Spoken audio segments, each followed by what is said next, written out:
भारत में हिंदू इंतहा पसंद हमेशा से ही मुसलमानों के खिलाफ नफरत का प्रचार करते रहे हैं, लेकिन 2014 में नरेंद्र मोदी के बरसरे इख्तदार आने के बाद से तो हिंदुत्व दहशतगर्दों को मुसलमानों पर मजालिम की खुली छुट्टी दे दी गई है। भारतीय हुकूमत मुसलमानों को सफ़ाए हस्ती से मिटाने के लिए एक सोचे समझे भयानक मंसूबे पर अमल पैरा है। आपने पहला कानून बनाया, जैसे कानून में एंटी लव जिहाद, एंटी कन्वर्जन, CAA, ट्रिपल तलाक, जो जेंडर जस्टिस के नाम पे लाया गया, लेकिन जो दरअसल मुसलमान मर्दों को क्रिमिनलाइज करने के लिए किया गया था। तो एक तो रास्ता कानून का है, दूसरा रास्ता था मॉब वायलेंस का, स्ट्रीट वायलेंस का, जिसमें अब एडमिनिस्ट्रेशन शामिल हो गया है, और तीसरा रास्ता था मुसलमानों को लगातार डिमोनाइज करने का। आपने बड़े मीडिया के जरिए मुसलमानों की ऐसी तस्वीर खींची कि हिंदू सुबह से रात तक देख रहा है कि मुसलमान एक ऐसी चीज़ है जिससे आपको डर के रहना चाहिए, जो बहुत ख़तरनाक है, जो पता नहीं आपको काट देगा, आप कुछ कर देगा। तो सुबह से रात तक टेलीविज़न चैनल्स, हिंदी अखबार, फिल्में, पद्मावत किस्म की तो फिल्में। ये तीन रास्ते हैं जिन रास्तों से हिंदुओं को रेडिकलाइज किया गया और मुसलमानों को दोयम दर्जे का नागरिक बना दिया गया। चौथा मैं मानता हूँ जुडिशरी है, जिसमें जुडिशरी इंडल्जेंट है।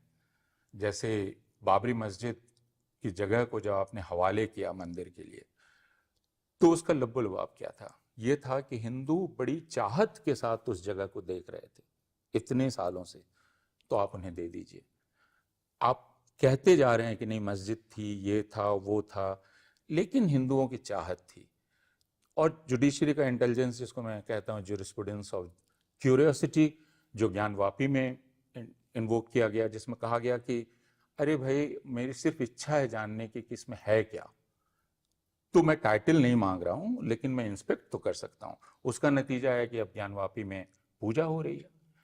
तो ये इंडल्जेंस जो जुडिशरी का है, ये चार चीजें मिलकर इन्होंने हिंदुस्तान को बदल दिया। जहां एक तरफ हिंदू इंतहा पसंद सरकारी सरपरस्ती में मुसलमानों की नस्ल कुशी में मसरूफ हैं, वहीं भारतीय हुकूमत मुसलमानों की बस्तियों, कारोबारी मराकज और मसाजिद को मिसमार कर रही है।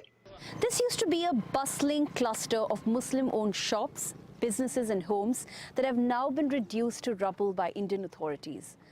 The government says it was targeting illegal construction, but activists and civil society experts say that this is part of a larger trend and that India's Hindu right government has weaponized demolishment of Muslim properties as a mode of collective punishment and to instill fear in the community.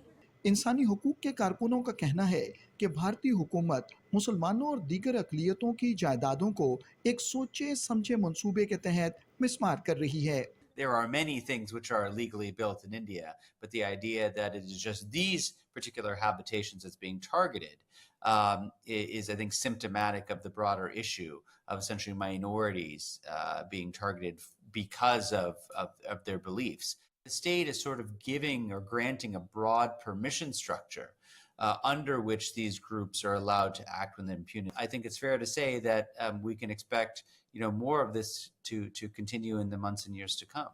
Bharat के बाज़मीर सहाफ़ियों का कहना है कि मोदी के दौरे हुकूमत में जहां एक तरफ मुसलमानों की जायदादों की मिसमारी और इन पर हमलों में तशवीशनाक हद तक इजाफा हुआ है, वहीं ऐसे कवानीन भी मुतारिफ कराए गए हैं जो मुस्लिम दुश्मनी पर मबनी हैं।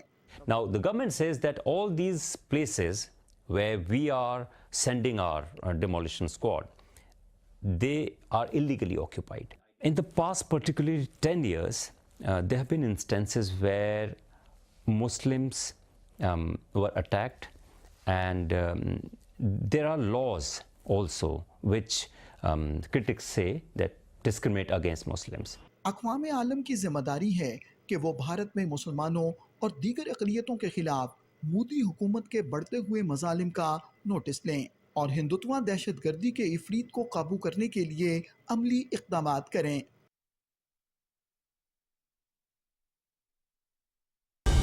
दुरुस्त हर वक्त बर वक्त